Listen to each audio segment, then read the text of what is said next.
think that very often today we're sort of lulled into the belief that America as a melting pot, that all of the individualities are supposed to disappear and not be seen. That we're supposed to all come together and forget about our own national identities, ethnic origins, that sort of thing. And that's really not what the founders had in mind. Correct? Well, at least when it comes to your different views on a whole range of issues, right? The national government in the United States was not to be an arbiter, for example, of religion. Let's take that just and drill down for a second on that example, because I think it's in that area that perhaps is most emblematic of what it means to have out of many one.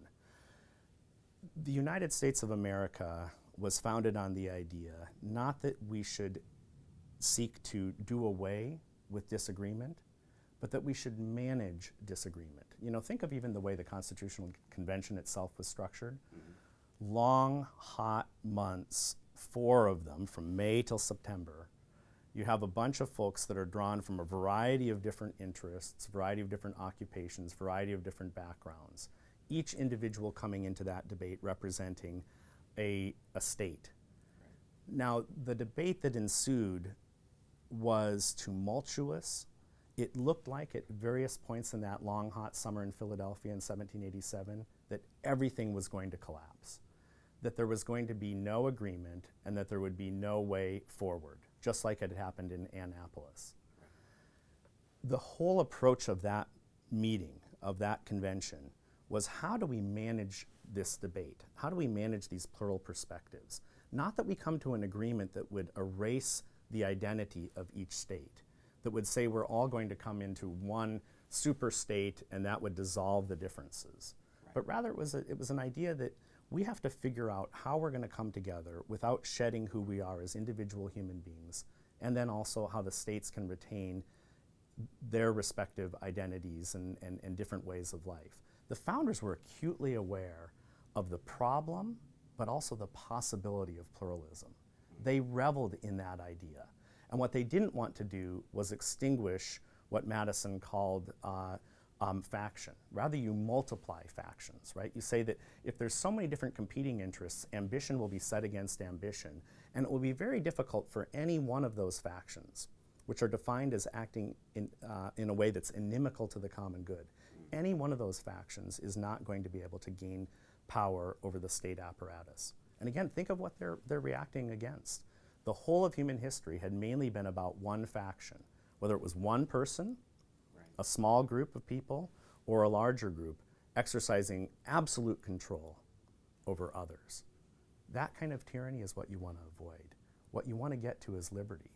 And so when it came to religion, the founders knew that there were a ton of different religious faiths.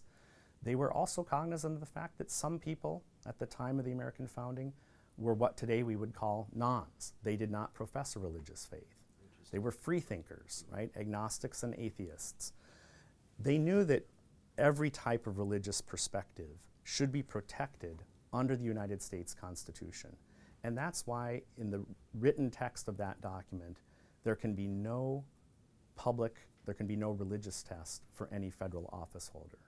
Now, did that mean that they wanted to extinguish the idea of religious faith? Mm-hmm. On the contrary, they wanted faith to flourish where it was conducive and conduced to the common good.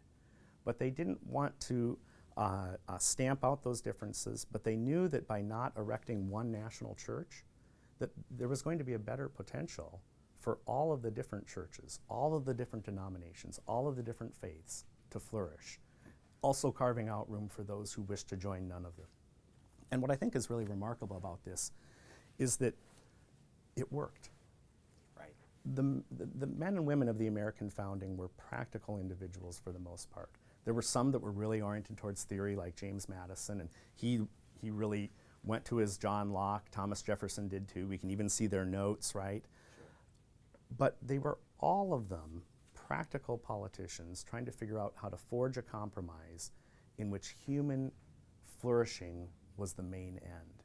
And what's remarkable, I think, is that they set up a system not knowing exactly how this experiment was going to work, but resolved in their mind that it's really important that we not try to extinguish human difference, that we let it flourish, but that we also find those areas of commonality on which we really do need to agree.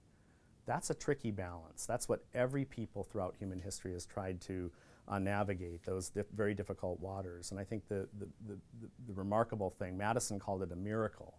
He used that term in a non-religious sense, but he said it was really a miracle what happened at the Constitutional Convention to come to that means by which disagreements could be worked out.